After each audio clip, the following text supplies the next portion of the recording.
他是一个冒险家，又是一个天才的外交家，同时又是一员战将，真可谓中国历史上出类拔萃之人物也。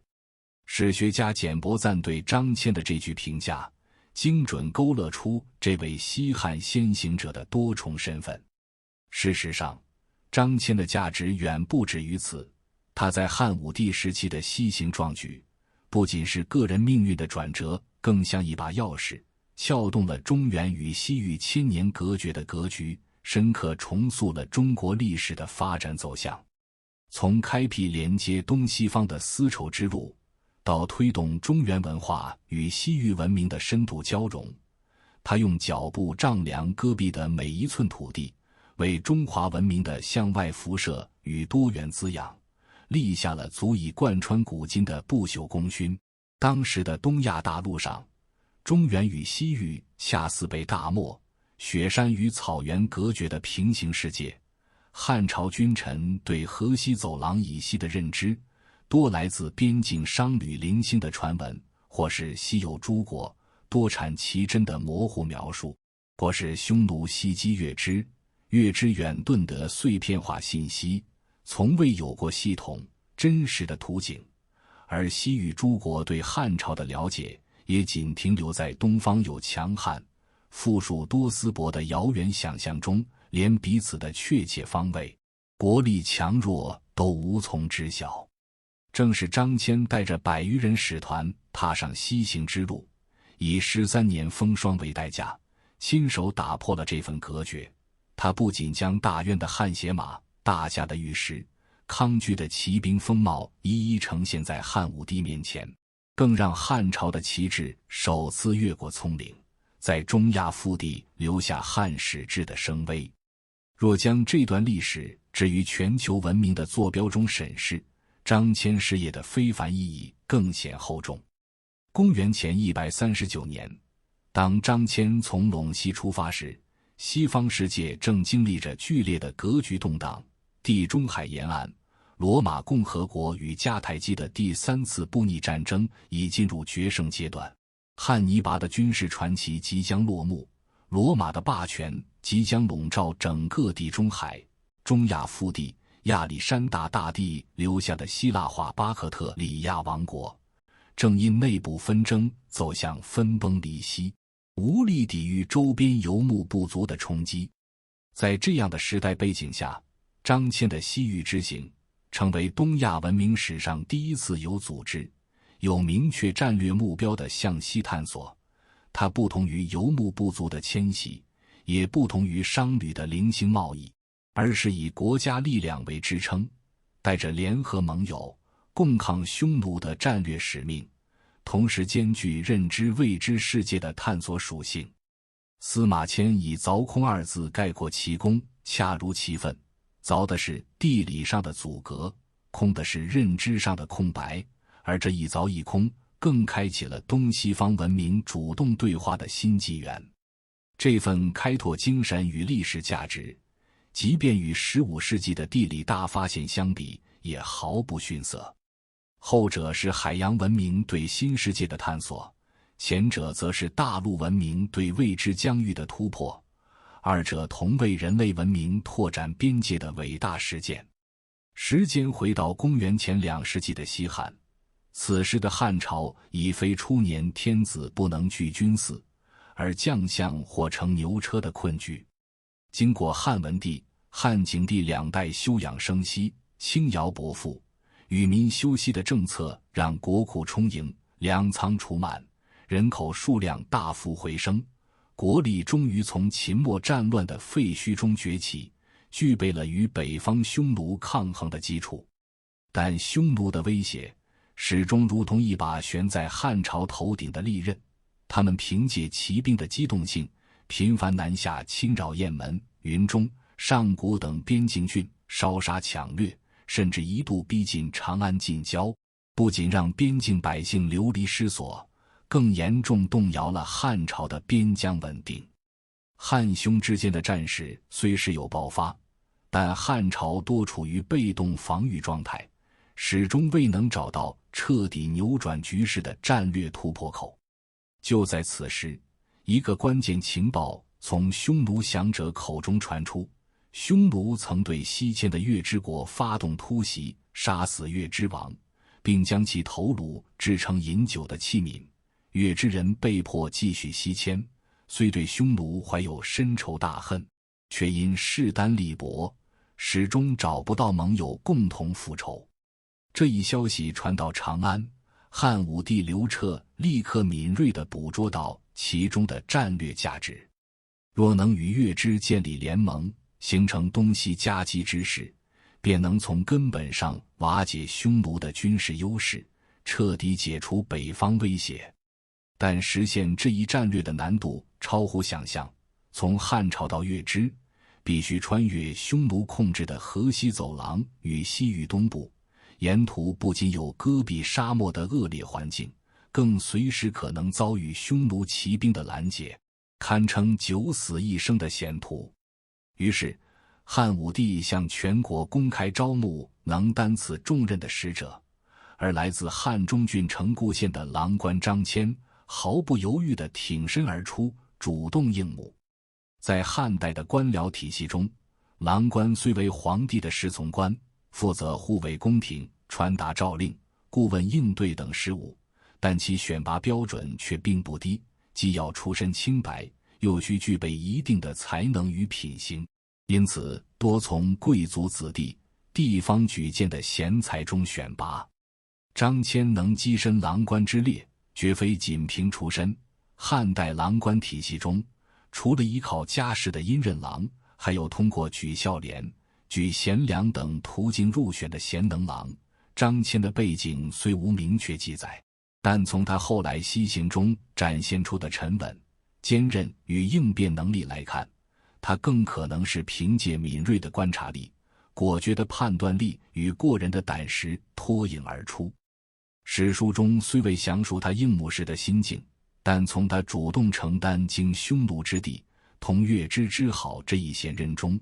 我们仍能读懂他的初心，既有对汉朝的忠诚，渴望为国家解除边患，也有对未知世界的探索欲，愿意用生命去开拓新的疆域，更有一份超越个人安危的使命感，坚信这场西行能为汉朝带来新的战略机遇。这份初心成为他后来面对匈奴13年激流、大漠绝境时始终不曾放弃的精神支撑。带着这份沉甸甸的使命与决心，公元前139年的一个清晨，张骞率领着一支100余人的使团从陇西出发。这支部队里既有负责护卫的士兵、打理行囊的随从，也有一位特殊的成员，唐义父。唐义父本是熟悉西域风土的匈奴人，不仅通晓大漠戈壁的气候与地形，更练就一身百步穿杨的剑术。张骞应募后特意邀他同行，正是看中他能在绝境中寻找水源与食物，成为西行路上最可靠的向导与护卫。此时的他们或许未曾想到，这场看似使命明确的出行会变成一场横跨13年的生死征途。然而西行的第一步就踏入了匈奴的势力陷阱。使团刚穿过陇西边境，进入狭长平坦的河西走廊，便遭遇了匈奴的巡逻骑兵。这片东西长1000余里的走廊是匈奴连接西域的生命线，他们在此放牧蓄养，设卡征税，更派驻精锐骑兵严密把守，任何未经允许的外来者都被视作对其霸权的挑战。张骞使团虽有唐义父指引，却终究难敌匈奴骑兵的突袭，100余人很快被团团围住，毫无抵抗之力。匈奴士兵搜检完使团行囊，便用绳索将他们捆绑，押往匈奴王庭，面见当时的最高统治者君臣单于。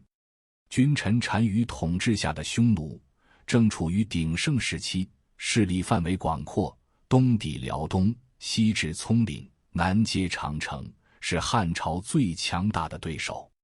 对于张骞此行的目的，君臣单于早已通过哨探知晓，他看着这位身着汉庭官服的使者，语气中满是威慑与嘲讽。月支在我匈奴北方，是我势力范围之内的部族，汉朝凭什么擅自派使者去联络？若我匈奴要派使者去南越，汉朝会轻易答应吗？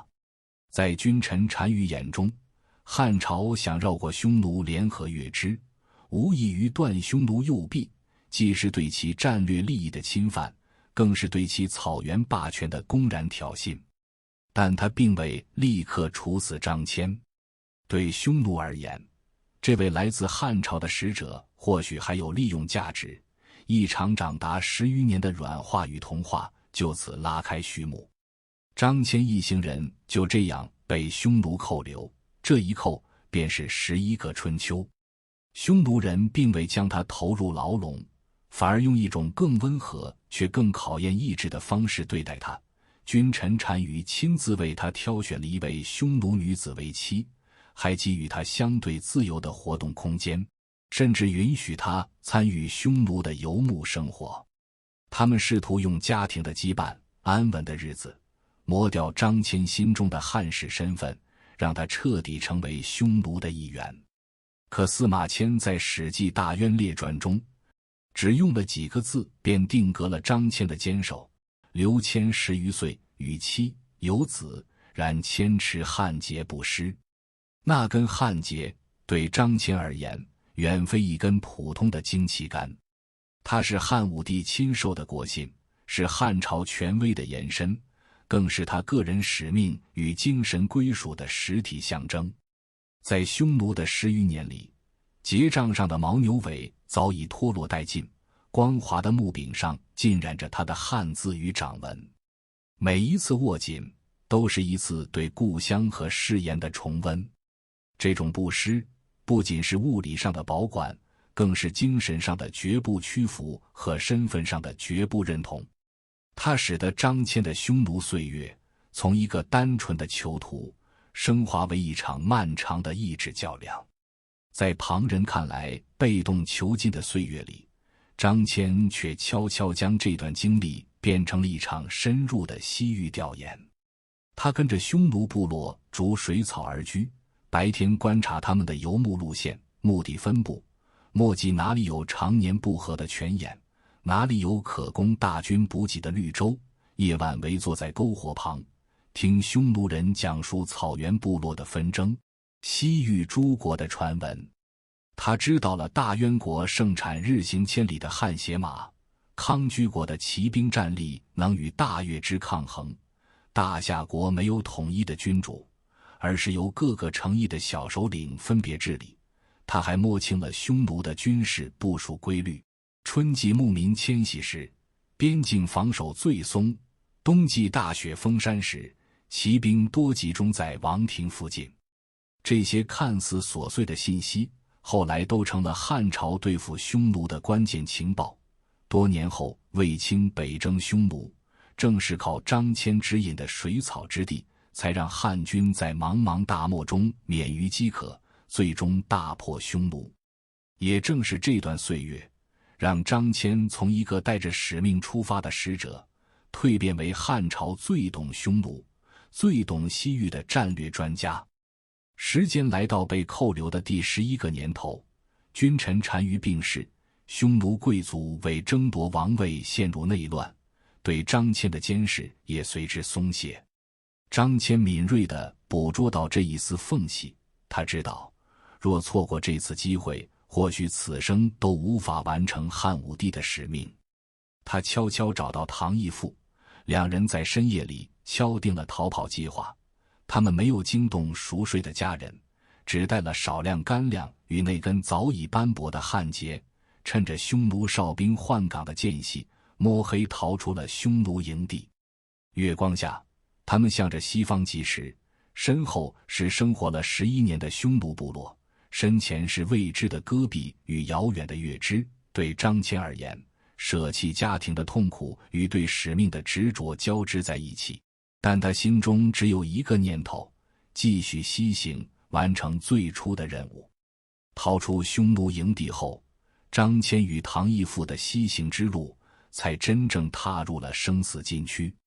他们没有地图，只能靠着唐义府对星象与地形的记忆辨别方向，没有充足的粮草，只能在茫茫戈壁中寻找零星的水源与可食用的植物。两人一路风餐露宿，脚下是滚烫的黄沙，眼前是望不到边际的荒漠。他们穿越的正是后世闻之色变的白龙堆与罗布泊区域。据汉代西域行旅记载，这里上无飞鸟，下无走兽，腹无水草，白日里烈日之烤，沙砾温度高到手不能触，汗水刚渗出皮肤就被蒸发，夜晚则寒风骤起，如刀割面。两人常需蜷缩在岩石北风处，靠彼此体温抵御严寒。最凶险的时刻是缺少水和食物带来的绝境，更多时候是唐义父的剑术支撑着他们前行。他总能精准射杀沿途的野驼、黄羊，既能用兽肉充饥，又能引其血解渴。若没有这份技能，两人恐怕早已葬身荒漠。这段穿越死亡地带的旅程，每一步都踩着生死边缘，却也让张骞更坚定了抵达月支的决心。他知道，唯有完成使命，才能对得起10余年的坚守与牺牲。历经几十日的煎熬，地平线上终于出现了城郭的轮廓。他们抵达了大渊国，今乌兹别克斯坦费尔干纳盆地。对大渊国王而言，汉朝使者的到来是盼了多年的机遇。大渊盛产汗血马，却因地处中亚腹地，与汉朝相隔万里，始终无法建立直接联系。而匈奴虽控制着西域商路，却常对大渊索取重赋，令国王早已心生不满。如今见到张骞，大渊国王大喜过望，不仅以王室规格款待他们，还亲自询问汉朝的风土人情与实力。张骞趁机详细讲述了自己的使命，从汉朝出发，被匈奴扣留10余年，冒险出逃的经历，以及联合月支共抗匈奴的战略构想，并承诺若大渊能助我抵达月支，待我归汉后，必奏请天子以千金丝绸相赠。这番话正中大渊国王下怀，他早已想摆脱匈奴的牵制，若能借张骞之手与汉朝结盟，既能获得丰厚的物资回报，又能借汉朝的势力制衡匈奴。于是国王不仅为张骞补充了充足的粮草与马匹，还特意挑选了熟悉西域路线的贵族子弟担任向导，配备了通晓西域语言的翻译，亲自护送他们前往康居国，今哈萨克斯坦南部与乌兹别克斯坦北部一带。大渊与康居素来交好，由康居中转前往月支，是当时最安全的路线。临行前，国王还特意赠送了几匹汗血马幼苗，既是表达友好，也是希望以此为契机，开启大渊与汉朝的长期交流。在康居，张骞一行同样受到了礼遇。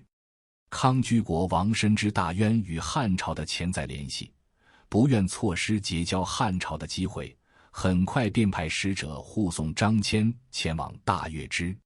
可当张骞终于见到大月支王时，却发现局势早已超出他的预料。此时的大月支已征服了大夏，今阿富汗北部，这片土地肥沃，物产丰饶，远离匈奴的威胁。大月支人在此修建城郭，发展农耕，早已过上了安居乐业的生活。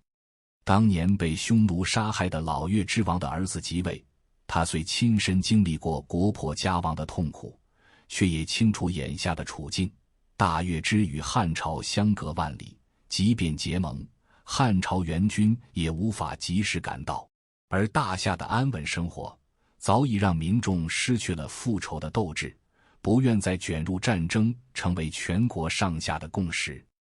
张骞没有放弃，在大月支停留的1年多里，他一次次拜见国王，反复阐述联合抗匈的益处。汉朝有足够的兵力与粮草，若月支能从西边出兵，汉朝从东边夹击，定能彻底击败匈奴，既能为老月支王报仇，又能让月支摆脱匈奴的威胁。可无论他如何劝说，月支王始终态度温和，却立场坚定。汉朝远，匈奴近，若与汉朝结盟，必遭匈奴报复。如今大夏之地足以安身，何必再冒战火之险？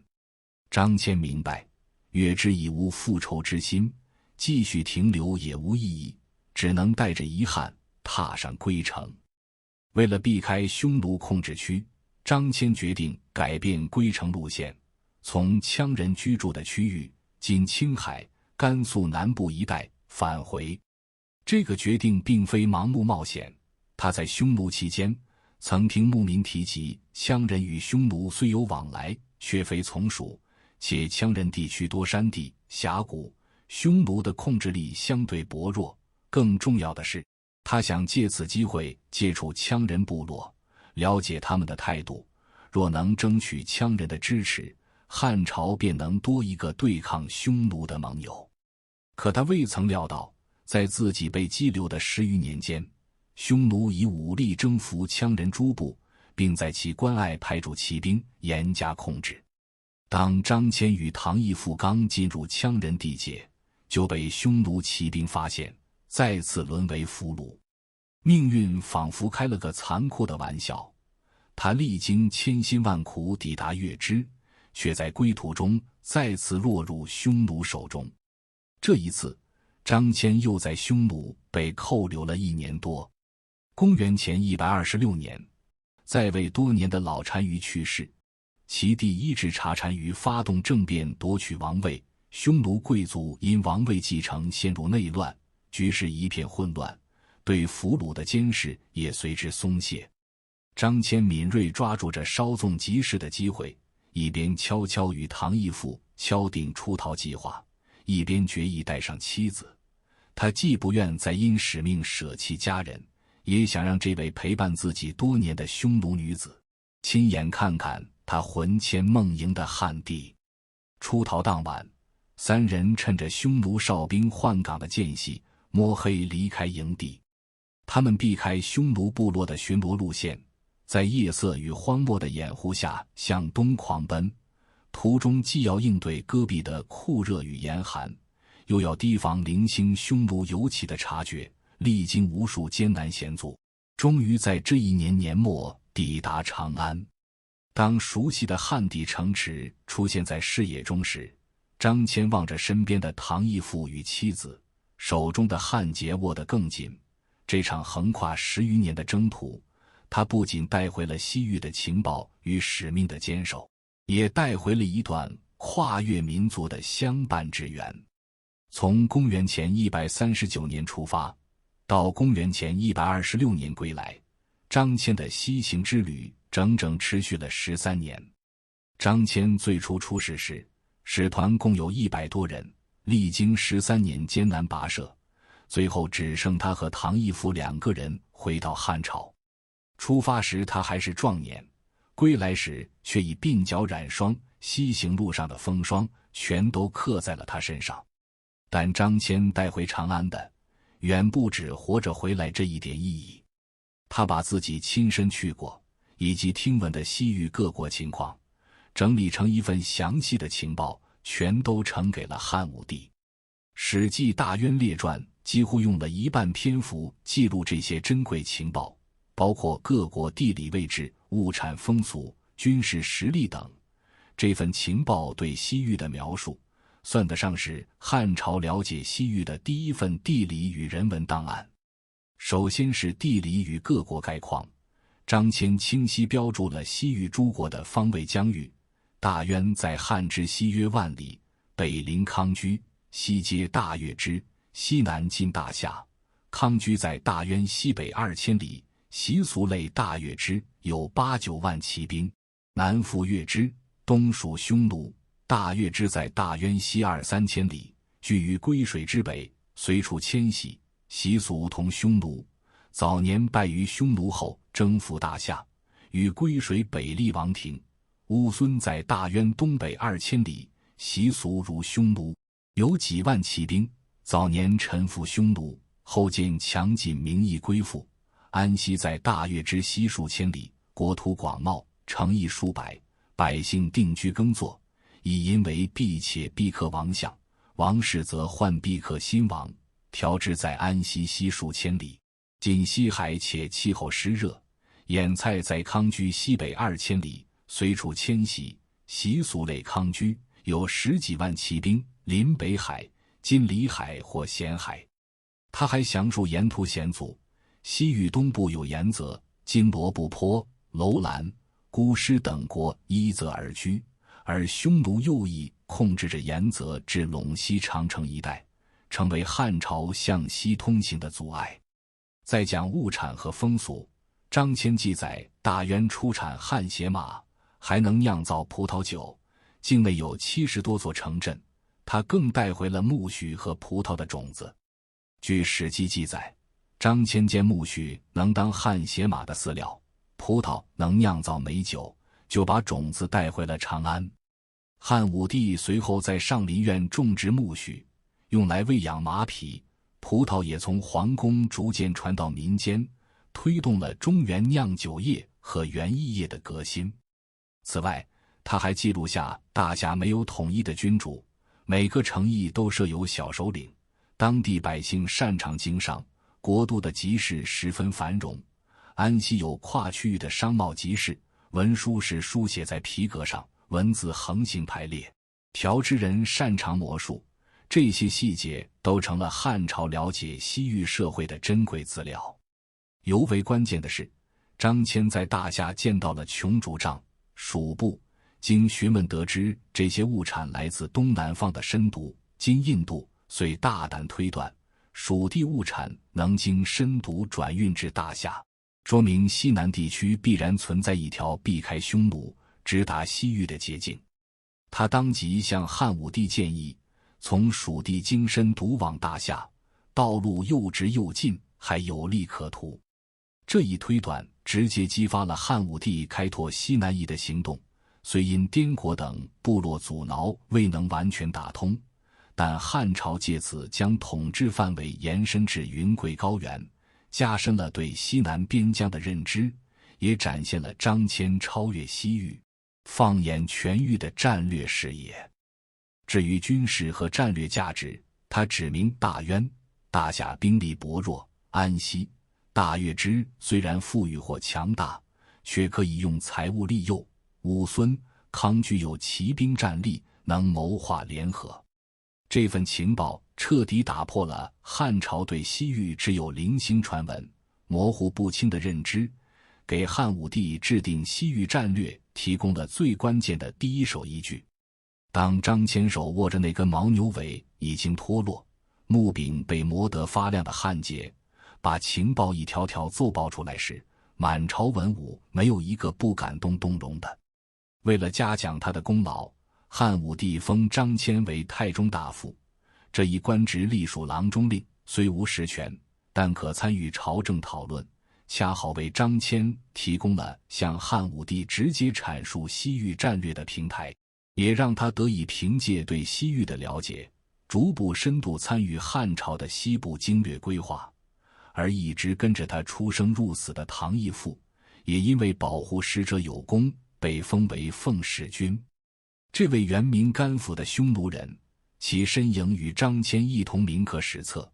本身就是一个极具象征意义的事件。他不仅是张骞的向导和护卫，更是张骞使命的忠诚伙伴和这一伟大事业的见证者。他的受封意味着汉王朝不仅认可了张骞的功绩，也认可了这位异族伙伴的贡献。他是丝绸之路上最早的文化中介之一，象征着不同民族之间可以通过合作与忠诚，共同成就伟大的事业。13年的生死征途，到这时终于有了圆满的结局。张骞的身份也从出使西域的使者，正式变成了汉朝经营西域的战略顾问，为之后汉朝治理西域、开辟丝绸之路埋下了关键的伏笔。随着汉匈战局的推进，张骞在匈奴与西域积累的地理知识，很快成为汉朝军事行动的关键武器。彼时的汉匈对抗，已从汉初的被动防御全面转向主动进攻。公元前127年，卫青率军收复河南地（今河套地区），设立朔方郡，一举打破匈奴对长安的直接威胁。汉朝终于在北方战场掌握了战略主动权，但匈奴仍牢牢控制着河西走廊与漠北草原，时常派骑兵南下侵扰朔方、雁门等郡，成为汉朝边境的心腹之患。为彻底削弱匈奴单于主力，公元前123年，汉武帝命卫青率领6将军出征定襄（今内蒙古和林格尔西北）。此次出征的核心难题，并非匈奴骑兵的战力，而是漠南草原的生存挑战。漠南地区广袤无垠，杀气遍布，水源与草地极为零散，一旦找不到补给点，大军很可能陷入饥渴断粮的绝境。正是在这种背景下，曾在匈奴生活13年、熟悉漠南地理的张骞被任命为校尉，编入卫青麾下。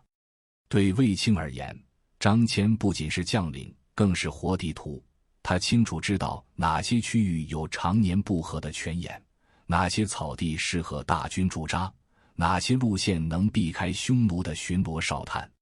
行军途中，张骞果然发挥了关键作用。每当大军陷入无水可饮、无草可牧的困境时，他总能凭借记忆指引方向，带领士兵找到隐藏在沙碛间的水源与绿洲。遇到复杂地形，他还会提前勘察路线，避免大军误入沼泽或流沙区域。正是靠着他的精准指引，卫青大军在漠南草原行军千里，始终未因补给问题停滞，最终成功突袭匈奴单于主力，取得了定襄之战的胜利。据《史记》明确记载，此次卫青出定襄击匈奴，张骞以校尉从大将军知水草处，均得以不伐。这一史料直接印证了张骞地理情报的核心价值。若非他提前掌握漠南水草分布，数万汉军很可能因断水断粮陷入绝境，更无法完成突袭任务。战后论功行赏，汉武帝以岛军不失水草为核心功绩，封张骞为博望侯。博望二字，既彰显其见识广博、能瞻望远方的特质，更直接认可了他此次军事贡献。这份荣耀亦是对他13年凿空西域、积累地理情报的最终肯定。然而，军事生涯的荣耀并未持续太久。公元前121年，霍去病以2次出击河西走廊，重创匈奴浑邪王、修图王部。汉武帝为牵制匈奴左贤王部，防止其支援河西，命张骞与郎中令李广一同从右北平出兵，执行分兵合击的战略。李广率4000骑兵为先锋，负责侦察匈奴左贤王部的动向，牵制敌军主力。张骞率万余骑兵为后援，待李广发现敌军后迅速跟进，形成合围之势。这一部署本可发挥李广的勇猛与张骞的地理优势，却因漠北草原的突发状况彻底打乱。当时张骞率领的后援部队行至中途时，遭遇了罕见的沙尘暴。狂风卷着沙砾遮天蔽日，不仅吹散了军队的阵型，更让张骞失去了辨别方向的依据。漠北草原广袤，无标识可循，张骞只能派人四处侦察路线，行军速度大幅放缓。而另一边，李广的先锋部队已在约定地点遭遇匈奴左贤王的4万骑兵，面对10倍于己的敌军，李广率部奋勇抵抗，箭矢用尽后甚至短兵相接，汉军部队死者过半，却始终没能等到张骞的援军。直到沙尘暴平息，张骞才率领部队赶到战场，但此时李广部已濒临崩溃，匈奴骑兵见汉军援军到来，才主动撤兵。战后追责，朝廷以失期为由弹劾张骞。按照汉律，军队作战失期当斩。最终，他只能拿出全部家产赎罪，被免去博望侯爵位，贬为庶人。从封侯拜将的荣耀巅峰，瞬间跌落为平民，这样的落差足以击垮常人。但张骞并未因此消沉，他深知自己对西域的认知仍是汉朝的宝贵财富，只要朝廷需要，他随时能再次为国家效力。这份等待并非消极蛰伏，而是对使命的另一种坚守。被贬为庶人的日子里，张骞并未远离朝堂视野，他时常被汉武帝召见，讲述西域的风土人情与战略格局。这些一手信息始终牵动着汉朝经营西域的决心。随着时间推移，汉匈战局迎来决定性转折。公元前119年，卫青、霍去病分别率军出击漠北，大破匈奴主力，匈奴单于被迫远遁漠北，势力大幅衰退，再也无力对汉朝边境形成大规模威胁。此时的汉武帝目光不再局限于抵御匈奴，而是转向经营西域。他希望通过与西域诸国建立广泛联系，彻底孤立匈奴残余势力，同时将汉朝的影响力拓展至中亚腹地。正是在这样的背景下，张骞再次向汉武帝献上了关键战略：联合乌孙。在张骞看来，乌孙是当时西域最具战略价值的国家。其一，乌孙国力强盛，且民风与匈奴相近，擅长骑兵作战，是对抗匈奴的重要潜在盟友。其二，乌孙故地本在祁连、敦煌一带。公元前177年前后，匈奴击杀乌孙王，乌孙被迫西迁至伊犁河流域，对匈奴素有怨恨，有联合汉朝的情感基础。其三，乌孙现居的伊犁河流域是匈奴右翼获取西域粮食、牲畜的重要补给基地，若能说服乌孙东归故地，便可切断匈奴右翼的西域补给线，配合汉朝对河西走廊的控制，彻底实现断匈奴右臂的战略目标。更重要的是，此时匈奴虽遭重创，但仍在西域保留部分影响力。若汉朝不及时拉拢乌孙，乌孙极有可能在匈奴的威逼利诱下再次倒向对方，届时汉朝将错失控制西域的最佳时机。因此，张骞向汉武帝恳切进言：乌孙虽远，然其与匈奴有怨，若以后必戮之，招以东归，与汉结昆地，则是断匈奴右臂也。这番精准的战略分析彻底打动了汉武帝，他当即决定重启西域出使计划，任命张骞为中郎将，赋予其更大的权限，率领使团再次西行。与第一次出使的试探性前行不同，此次张骞率领的使团规模空前庞大，300名随从，每人配备2匹骏马，既为骑行备用，也可驮运物资，携带的牛羊数以万计，既是途中的食物补给，也是赠予西域诸国的礼物，更有价值数千巨万的金币、丝绸。这些财物既是汉朝富庶的象征，也是拉拢乌孙及西域各国的重要筹码。此外，张骞还特意带上了数十名持节副使，这些人皆通晓西域语言，熟悉外交礼仪。张骞计划在抵达乌孙后，派他们分头出使周边诸国，实现一次出使多国外交的目标。历经数月跋涉，张骞使团终于抵达乌孙。他第一时间向乌孙王昆莫献上厚礼，郑重转达汉武帝的意愿：汉朝愿与乌孙结为昆地之国，若乌孙能东归故地，汉朝将出兵协助乌孙抵御匈奴，共享太平。然而，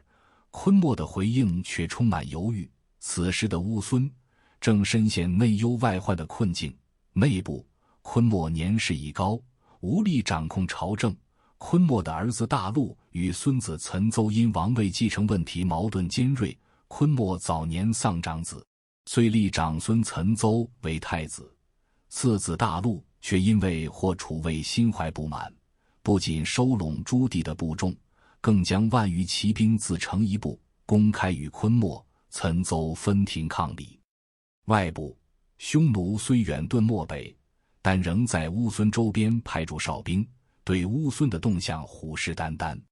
在这样的局势下，昆莫即便有心与汉朝结盟，也担心亲汉之举引发国内动乱，更畏惧匈奴的报复。因此他只能对张骞的提议含糊应之，既不明确拒绝，也不轻易答应，只表示愿意派使者跟随张骞前往汉朝，亲自观察汉朝的实力后再做决定。尽管未能当场达成结盟，张骞却并未气馁，他早已做好了长线外交的准备。在乌孙停留期间，他迅速分派随行的副使，带着汉朝的礼物与国书，分别前往大渊、康居、大月支、大夏、安息（今伊朗）、深毒（今印度）、于田（今塔里木盆地南部）等国。这些副使不负所望，每到一国，都详细介绍汉朝的疆域、物产与文明，表达汉朝友好往来、互通有无的诚意。而西域诸国对汉朝使者的到来也表现出极大的热情。大渊国王再次见到汉朝使者，当即承诺将继续向汉朝输送汗血马。月之王虽仍无联合抗匈之意，却愿意与汉朝建立商贸联系。安息国的反应尤为隆重。当时安息是中亚至西亚的强国，却面临罗马共和国向东扩张的压力，急需寻找东方强国结盟以制衡罗马。而汉朝击败匈奴的战绩已通过西域商路间接传至安息。张骞副使的到访，让安息确认了与汉朝建交的可行性。据《史记·大渊列传》记载，安息王特意派遣2万骑兵前往东部边境迎接。副使抵达王都后，又以王室礼仪款待，还安排使者携带鸵鸟蛋与魔术师回访汉朝。这是中国与波斯帝国首次有明确记载的官方外交接触，不仅开启了汉与安息的商贸往来，更奠定了东西方2大文明交流的基础。派往于田的副使不仅探明于田是西域南部的交通枢纽，更有意外发现，当地山脉盛产玉石。汉代尚无精确地理测绘技术，副使依据当地水系流向及与贡岛和基石的记载，推断此处为黄河源头。这一认知虽与现代地理结论的黄河源头为巴颜喀拉山有差异，却体现了汉朝对西域水文探索的早期尝试。副使们特意采运了玉石带回长安。汉武帝查阅古代典籍后，结合这一发现，将黄河发源的山脉正式命名为昆仑山。这一勘探结果不仅为汉朝开辟西域南路通道提供了关键依据，更让中原对西域的地理认知从交通路线延伸到山河脉络，进一步填补了此前对西域南部的认知空白。这些副使的活动看似是支线任务，实则将汉朝的声威从伊犁河流域直接传播至帕米尔高原以西、南亚次大陆以北的广阔区域。收集的情报极大丰富了汉廷对亚洲地理与政治格局的认知，为丝绸之路的全线贯通奠定了坚实基础。公元前115年，张骞带着乌孙使者与各国副使的汇报，踏上了归程。同行的乌孙使者一路观察汉朝的城池、人口与物产，抵达长安后更被汉朝的富庶与强盛震撼。据《汉书》记载，使者归国后向昆莫进言汉广大，人民众，富厚过匈奴，彻底扭转了乌孙对汉朝的轻视，是促使乌孙最终与汉朝结盟、共击匈奴的关键因素之一。张骞广域外交的战略设计，至此收获了切实的地缘政治回报。当他率领使团回到长安时，汉武帝亲自出城迎接。乌孙使者的积极反馈，以及副使带回的各国友好信号，意味着汉朝的西域战略已初见成效。为表彰张骞的功绩，汉武帝任命他为大行令，掌管诸侯与少数民族事务。这一职位不仅位列九卿，更能让张骞直接主导汉朝与西域的外交事务，充分发挥他的专业能力。此时的张骞终于从庶人重新回到朝堂核心，而他一手推动的汉朝与西域的交流也即将迎来新的高潮。此后，汉朝派往西域的使者都会以博望侯的名义行事。据《史记》记载，西域诸国因为张骞当年持节不失、诚信待人，对博望侯这个名号深信不疑。张骞的外交信誉就此成了汉朝西域外交的金字招牌。这从侧面印证，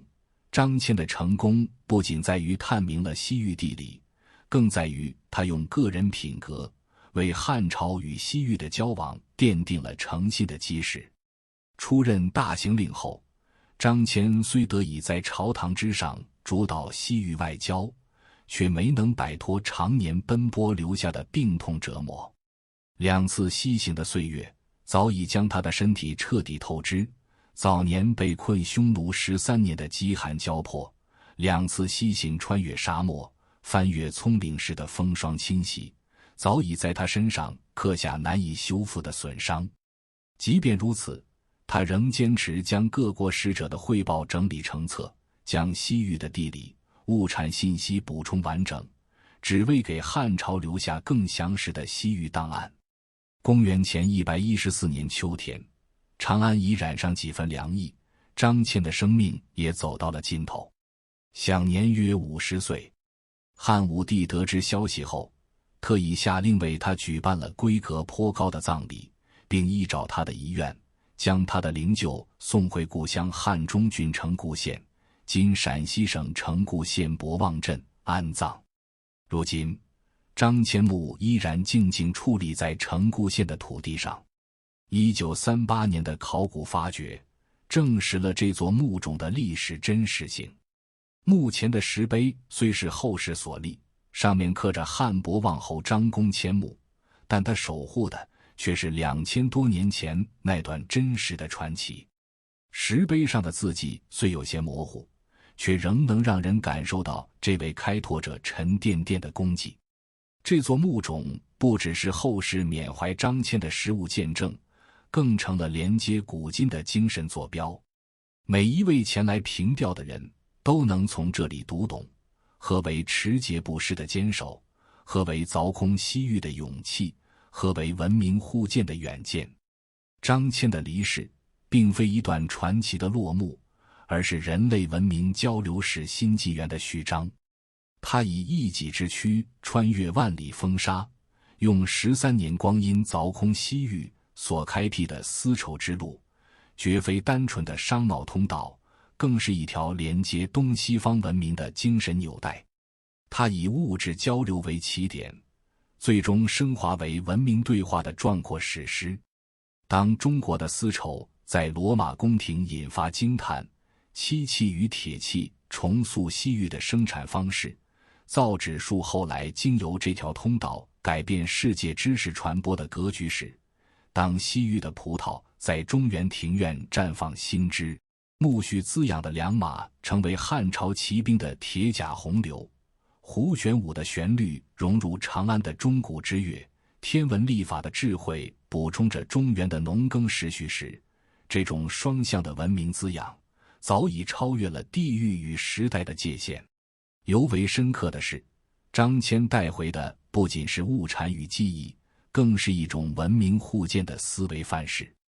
葡萄酿酒技术的东传，不仅丰富了中原的饮食文化，更推动了园艺学与发酵工艺的革新。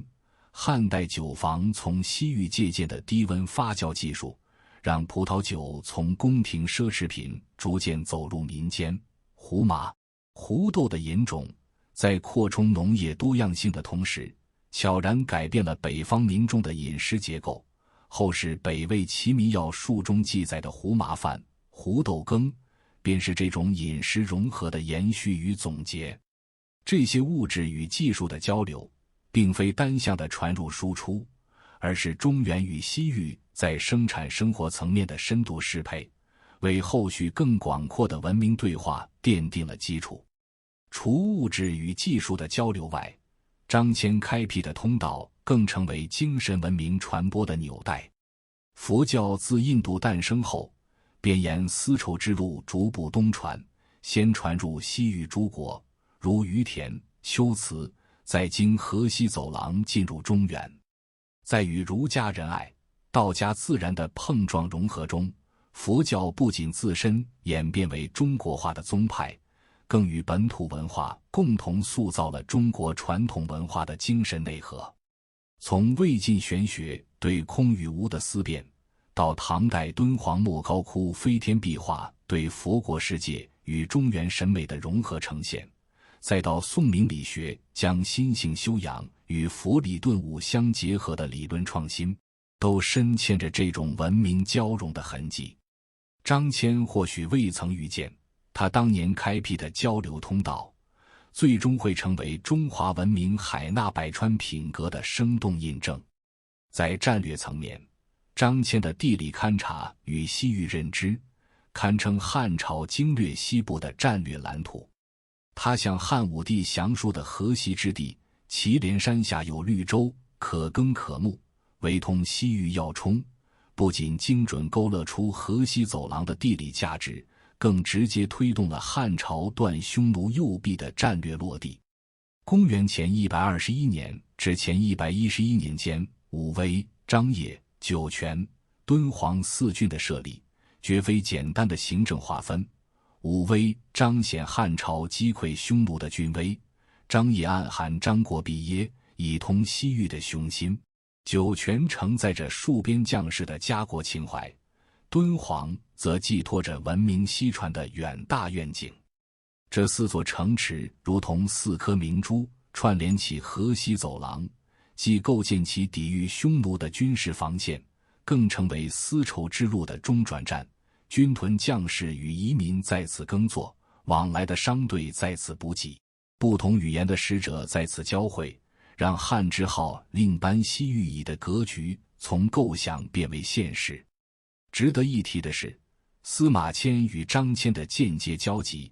为《史记》记载张骞事迹提供了关键史料。张骞归汉后任职期间，司马迁正担任郎中，可通过汉武帝赵对、朝堂议论，以及张骞本人与唐义父的口述获取细节。他还参考了张骞呈给汉武帝的西域出使报告，这才让持节布施、穿越流沙等场景得以精准记录。司马迁以凿空2字评价张骞，堪称史家的点睛之笔。凿是破壁之力，打破的是中原与西域之间不相往来的地理隔绝与认知壁垒；空是开拓之境，探索的是此前无人涉足的文明疆域。张骞的伟大，在于他不仅是地理上的开拓者，更是文明上的启蒙者。他带回的西域情报，让汉朝跳出中原中心的局限，开始以更广阔的视野审视世界。他展现的以理通好、以物事成的外交智慧，打破了古代邦交中弱肉强食的丛林法则，为后世树立了和平外交的典范。这种超越军事功利、追求文明共生的远见，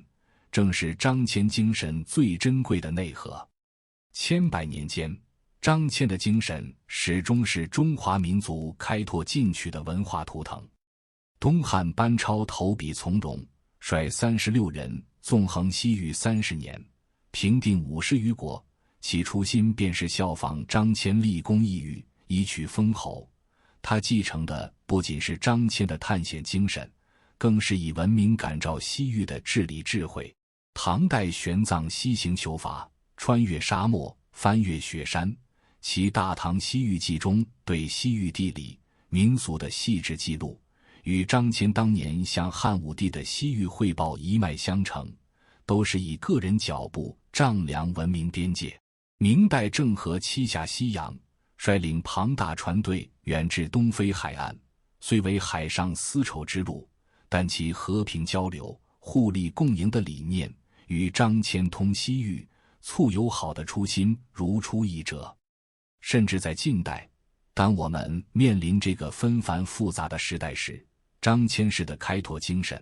仍激励着无数仁人志士探索国家发展与文明交流之路，都延续着这种敢闯未知、勇破壁垒的精神内核。如今，陕西成固的张骞纪念馆与墓园，青砖黛瓦间沉淀着2000多年的历史记忆，丝绸之路沿线的每一处遗迹，从敦煌莫高窟的壁画到乌兹别克斯坦撒马尔罕的古城，都在无声诉说着这位先行者的故事。2014年，张骞墓入选联合国教科文组织世界文化遗产名录，这不仅是对其个人历史贡献的认可，更是对丝绸之路所代表的文明互鉴理念的全球认同。从这个意义上说，张骞早已超越了古代探险家的身份，他是连接过去与未来的文明桥梁，是沟通东方与西方的精神使者。他用一生证明，文明的进步从不源于封闭与固守，而源于勇敢的探索与真诚的对话。在人类文明面临诸多挑战的今天，张骞的精神依然如同一盏明灯，照亮着不同文明携手共进的前行之路，也提醒着我们，唯有以开放的心态拥抱世界，以包容的胸怀尊重差异，才能让人类文明的长河在交流互鉴中奔涌向前。历史从未远去，它在声音中回荡。我是深入历史，我们下期再见。